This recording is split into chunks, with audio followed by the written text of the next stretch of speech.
it for the basic theory of tango, waltz and milonga.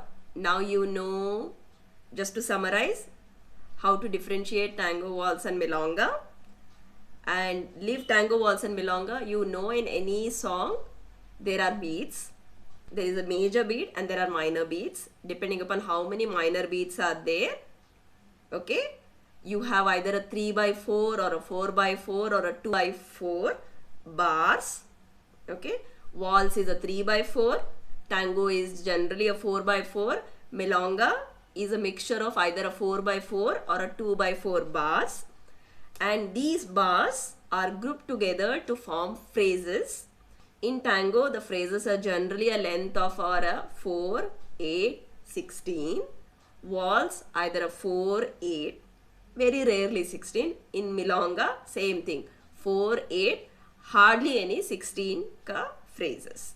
Okay, and these phrases you have to end in some punctuation. The basic punctuation is the full stop, that is 7, 8, boom, full stop. Or you can end in different ways of punctuations.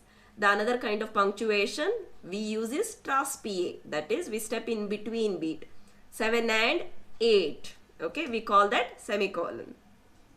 This traspie and pause exist in all three, in tango, in waltz and in milonga. These phrases together form a theme.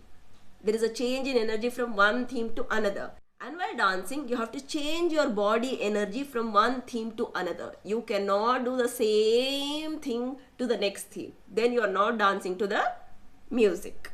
Okay, that is the base of what the rhythm is. And on this rhythm, the beats are assigned a note, and that note together with the rhythm makes it into a song, music. Okay, that's why the same waltz rhythm can have many different songs. A same milonga rhythm can have many different milonga songs. Now, when you are stepping in tango, you can either step on each 1, 1, 1, 1 and end it. Try to listen to one beat before, 7 and or 4 and, 3 and pause. Or you can use 2 beats to step in tango. 1, 2, 3, 4, like that. Or even 4 if you want. 1, 2, 3, 4, 1, 2, 3, 4.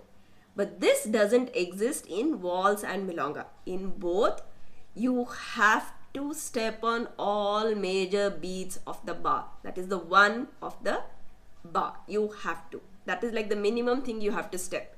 If it's a 8 bar ka phrase in either milonga or waltz, minimum step you have to do is 8.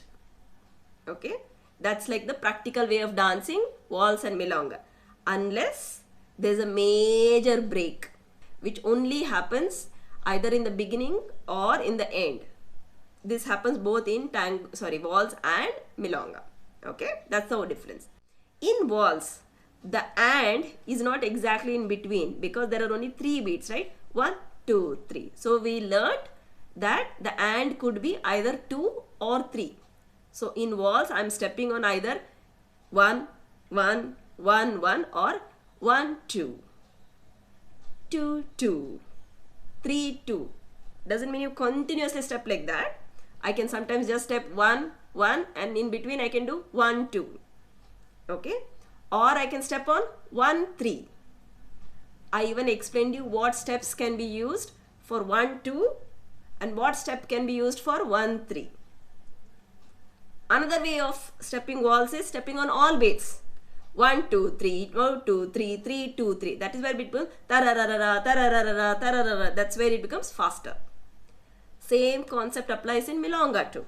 You just step on all 1, 1, 1, 1, 1, or you do 1 and 2 and here is exactly in between the 3. 1, 2, 3, 4. 3 is your and. Or you use all 4 to step. Tararara, tararara, tararara, and step milonga.